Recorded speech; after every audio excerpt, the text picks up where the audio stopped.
How you doing, everybody? It's Carpo coming at you from my front yard. It's a beautiful day in the neighborhood. Um, this would be, I guess, a message of, well, let's see, how do I word it? You know, sometimes the things that I make videos about, I can't really word. Actually, I was listening to a Manly Hall lecture earlier about symbolism. And he was talking about how if you want to really understand the true language of the universe and the language of, at least the language of man, you have to go back through symbols with a clean slate and understand the symbols for what they are, not for what you're told they mean.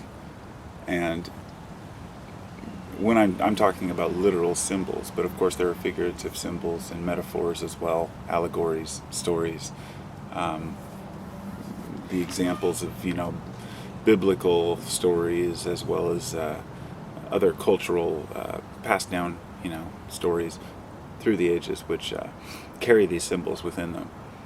And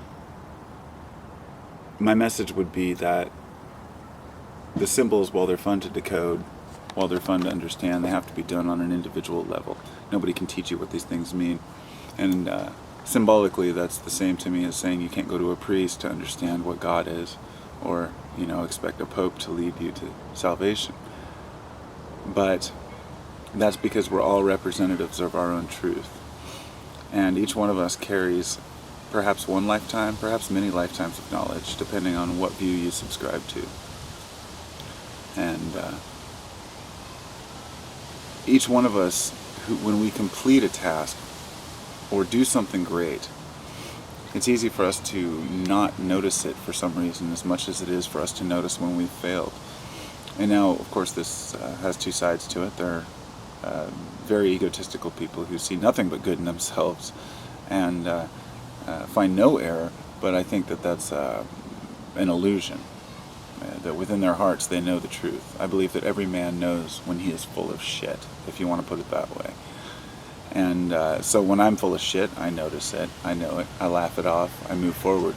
I learn from my mistakes, I learn from my errors, and hope that it can better me in this lifetime. And if I have more lifetimes, then I can carry that on into other, realms or whatnot.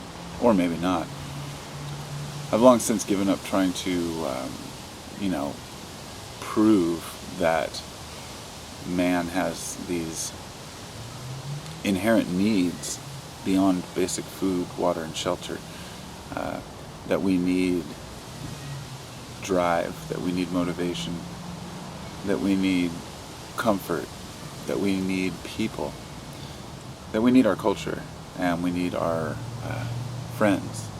All these different needs are all part of what make us who we are. And we like to sit and pick and poke and prod and make fun of each other for what we look like on the outside. When people are too fat, people are too skinny. Look at this person, look at that person. And completely miss the fact that we're all one organism.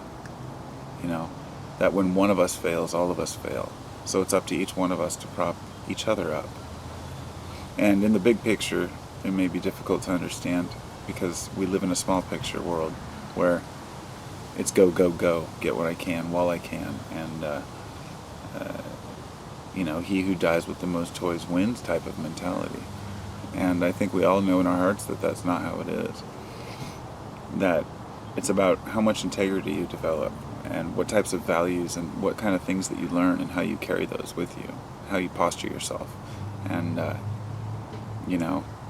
I'm just a human. I meet some people that have very low values, and I meet some people that have very high values, but these are both my interpretations of what value is. And by understanding that, not to put myself down when I fail is one of the most important things I've learned. To not tell myself, beat myself up over the things I need to get done, but still to have enough of that enough of that gusto to say, hey, I've got to get off my ass and do something, So anyway, I love people, I really do, and I have a view that all people are beautiful, and that society is beautiful, and that everything unfolds as it needs to. So I guess I will talk to you all soon.